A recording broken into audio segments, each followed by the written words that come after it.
अस्सलामुअलैकुम, welcome back. आज का हमारा टॉपिक है फैक्टराइजेशन ऑफ इन्वर्टिबल मैट्रिक्स। ठीक है, तो इसमें हमें क्या किया गया है, एक थ्योरम दिया गया है, एट थ्योरम, जिसमें क्या कहा है, let A be a square matrix n by n matrix then the following statements are equivalent. Following statements क्या हैं, इक्विवेलेंट होंगी किसके, मैट्रिक्स ए के। That is for a given A the statements are all either true और all false. या तो ये सारी स्टेटमेंट जो है वो ट्रू होगी या फिर सारी फॉल्स होगी अगर हमारे पास जो मैट्रिक्स है वो इक्विवेलेंट हो ए के। ए इज एन इन्वर्टिबल मैट्रिक्स। ठीक है, अगर वो इक्विवेलेंट होगा तो वो ए का क्या होगा, ए हमारे पास इन्वर्टिबल मैट्रिक्स होगा। A is row equivalent to the n by n identity matrix. A क्या है हमारे पास, इक्विवेलेंट होगा, रो इक्विवेलेंट होगा किसके, आइडेंटिटी मैट्रिक्स के। आइडेंटिटी मैट्रिक्स हमारे पास कौन सा होता है, जिसमें जस्ट जो है वो हमारे पास डायगोनल में जो है वो वैल्यूज होती हैं, बाकी जो है वो जीरोज होते हैं। यहाँ पर भी एंड यहाँ पर भी सारे जीरोज होते हैं। The column of A from a linearly independent set, the linear transformation x to a of x is 1 to 1। ठीक है, ये हमारे पास डिफरेंट जो हैं थ्योरम्स हैं हमारे पास, ये आपने देख लेने हैं। The column of A span r of n, the linear transformation x transformation हो रही है a of x map Rn onto Rn। There is n by n matrix C such that CA is equal to I। ये हमने पीछे भी पढ़ा था कि अगर हम जो है वो लीनियर ट्रांसफॉर्मेशन ये हमने पढ़ा था कि अगर हमारे पास एक जो है वो मैट्रिक्स है A, उसको मैं किसी C नाम के वेरिएबल से या किसी भी वेरिएबल से मल्टीप्लाई करूँ और अगर वो इक्वल आ जाता है आइडेंटिटी मैट्रिक्स के, तो वो मेरे पास क्या होगा, इन्वर्टिबल होगा।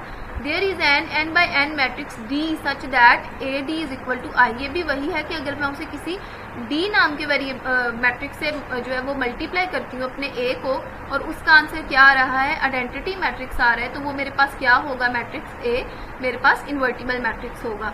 A transpose is an invertible matrix. ठीक है, ये जो हमें थ्योरम्स दिए गए हैं, हमारी एक्सरसाइज के क्वेश्चंस में भी हमसे इन्हीं में से क्वेश्चन पूछा जाएगा। ठीक है, नेक्स्ट हम अपनी एक्सरसाइज की तरफ आते हैं। 2.3 है, हमारे पास पूछा गया है, unless otherwise specified assume that all matrix in the exercise are n by n matrix. ठीक है, आपने अज्यूम करना है कि सब जो है वो n बाय n मैट्रिक्स है, मतलब जितनी रोज हैं उतने ही कॉलम्स हैं। Determine which of the following in exercise 1 to 10 are invertible. 1 से लेकर 10 तक हमें चेक करना है कि कौन सी एक्सरसाइज जो है हमारे पास इन्वर्टिबल है और कौन सी नहीं है।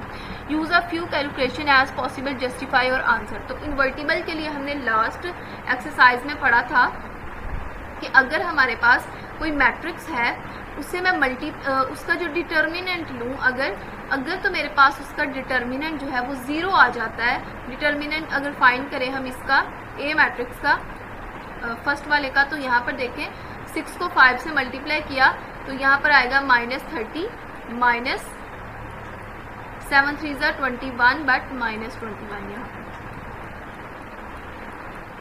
-30 प्लस 21। अगर हम इसे सॉल्व करें तो ये हमारे पास नॉट इक्वल आ रहा है 0 के। इसका मतलब है कि इसका डिटर्मिनेंट 0 के इक्वल नहीं है। ये क्या आ जाएगा हमारे पास, -9, मतलब ये 0 के इक्वल नहीं है। तो हम लिख देंगे कि ये हमारे पास क्या है, इन्वर्टिबल मैट्रिक्स। ये हमारे पास इन्वर्टिबल मैट्रिक्स है क्योंकि इसका जो डिटर्मिनेंट आया है वो नॉन जीरो आया है। इसी तरह नेक्स्ट क्वेश्चन के लिए भी देख लेते हैं। क्वेश्चन नंबर 2 है हमारे पास, -4 इंटू -9, -4 इंटू -9 डायरेक्ट ही लिख देते हैं, -36 आ जाएगा। ठीक है, 36 आ जाएगा।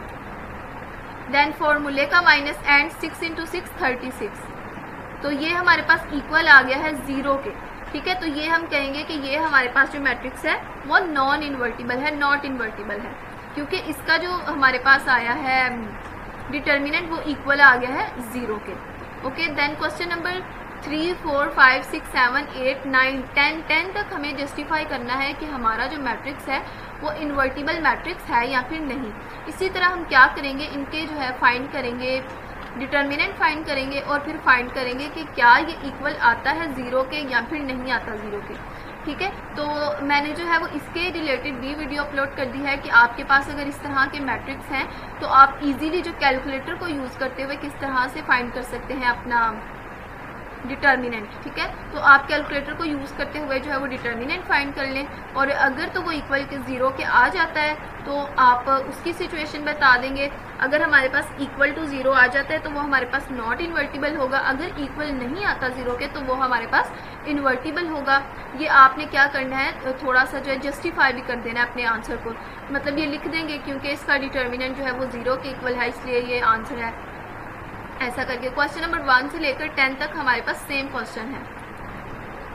अच्छा, question number 1, question number 2, question number 3 को आपने क्या करना है, कैलकुलेटर के जरिए से यूज़ करके और सोल्व करके देखना है, डिटर्मिनेंट फाइंड करके। बट क्वेश्चन नंबर 4 में अगर आप देखें तो मुझे जो है वो एक पूरा कॉलम 0 दिया गया है। तो हमने जो है वो पीछे जो है वो एक रूल पढ़ा था, थ्योरम पढ़ा था कि अगर हमारे पास कोई भी पिवट पोजीशन 0 आ जाती है तो वो हमारे पास इन्वर्टिबल मैट्रिक्स नहीं होगा, ठीक है। यहाँ पर आप देखें, अगर हम इसे कन्वर्ट कुछ भी नहीं करते तो आप देखें हमारे पास जो फर्स्ट पिवट पोजीशन है वो -7 है, सेकंड 0 है एंड देन थर्ड 9 है। तो मेरे पास जो सेकंड पिवट पोजीशन है वो क्या आ चुकी है, 0 आ चुकी है। तो आप यहाँ पर लिख देंगे कि क्योंकि इसकी जो पिवट पोजीशन है सेकंड वो 0 आ चुकी है, इसलिए ये हमारे पास इन्वर्टिबल नहीं है। इसी तरह क्वेश्चन नंबर 5 में देखें, क्वेश्चन नंबर 5 में भी क्या है, फर्स्ट पिवट पोजीशन ही 0 है, सेकंड पिवट पोजीशन भी 0 है, तो ये भी हमारे पास इन्वर्टिबल नहीं होगा। देन क्वेश्चन नंबर 6 देख लें, क्वेश्चन नंबर 6 में क्या है, क्वेश्चन नंबर 6 में हमारे पास 3/3 का ऑर्डर है और थर्ड पिवट पोजीशन जो है वो 0 आ गई है।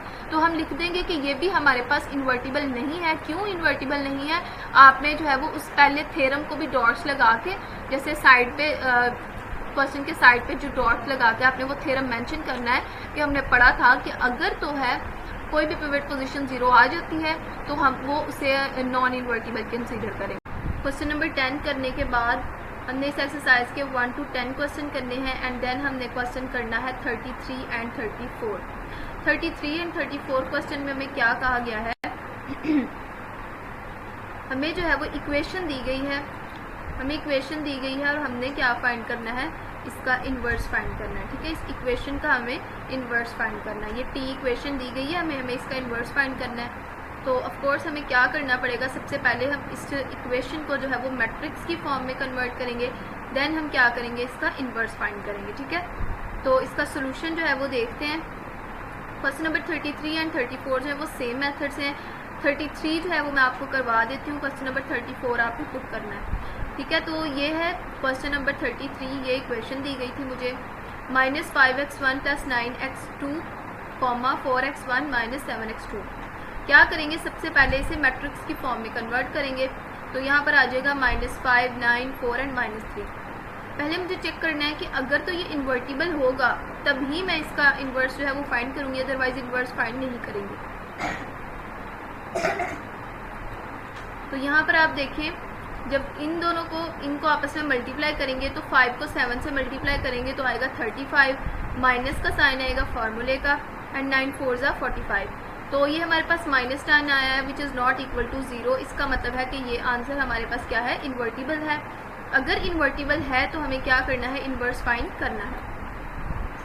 देन इन्वर्स फाइंड करने का जो फॉर्मूला होता है वो हमारे पास क्या होता है, 1/a का determinant and then adjoint of a, ठीक है।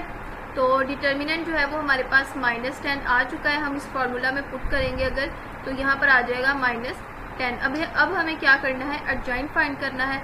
तो एडजॉइंट जो है वो मैंने ये फाइंड किया हुआ है, एडजॉइंट किसके इक्वल होगा, 7 और 5 की जो है वो जगह चेंज हो जाएगी, यहाँ पर आ जाएगा -7 -5, एंड जो 9 और 4 है उनके साथ क्या आ जाएगा, माइनस आ जाएगा। यहाँ पर इनके साथ माइनस आ चुका है, तो इस वक्त यहाँ पर भी सबके साथ आपने माइनस लगा लेना है, ठीक है। तो अब क्या किया है, इस फार्मूला में वैल्यू पुट करें अगर हम एडजॉइंट की, तो यहाँ पर आ जाएगा -7 -9 -4 एंड -5, ठीक है। तो अब अगर -10 को अंदर हम डिवाइड करें तो सबसे माइनस जो है वो ख़त्म हो जाएगा। यहाँ पर जो हमारे पास आंसर आएगा वो आएगा 7/10, 9/10, ठीक है। और जब 4 के साथ डिवाइड होगा तो ये हमारे पास आएगा 2/10, और जब 10 जो है यहाँ पर आएगा तो यहाँ पर आ जाएगा 1/2। 1/2 करने के बाद जो हमारे पास ये वाला मैट्रिक्स आएगा, जब इसको हम अंदर जब वो डिवाइड कर लेंगे, उसके बाद हमें क्या करना है, उसको x1 x2 के साथ मल्टीप्लाई करना है। x1 x2 के साथ मल्टीप्लाई क्यों करना है, क्योंकि हमें ट्रांसफॉर्मेशन कहा गया था। तो ट्रांसफॉर्मेशन में क्या किया हमने, सबसे पहले मैट्रिक्स की फॉर्म में लाए, और जब हमने इन्वर्स फाइंड कर लिया, अगेन हमने आंसर जो है वो इक्वेशन की फॉर्म में ही देना है। ठीक है, तो 7/10 आ जाएगा x1 प्लस 9/10 आ जाएगा x2, जो है यहाँ पर आ जाएगा 4/10 जब होगा तो यहाँ पर आ जाएगा 2 2 4 एंड 2/5 आ जाएगा x1, एंड यहाँ पर आ जाएगा प्लस 5 जब 10 से डिवाइड होगा तो यहाँ पर आ जाएगा 5 1 5, यहाँ पर आएगा 1/2 x2। ओके, ये है हमारे पास हमारा क्वेश्चन नंबर 33। आई होप आपको समझ आ गई होगी। तो क्वेश्चन नंबर जो 34 है वो बिल्कुल इसी मेथड से है, वो आपने खुद सॉल्व करना है। ठीक है, अगर आपकी कोई क्यूरी हो तो आप मुझसे पूछ सकते हैं। अगर आपको वीडियो पसंद आए तो इसे लाइक ज़रूर कीजिएगा।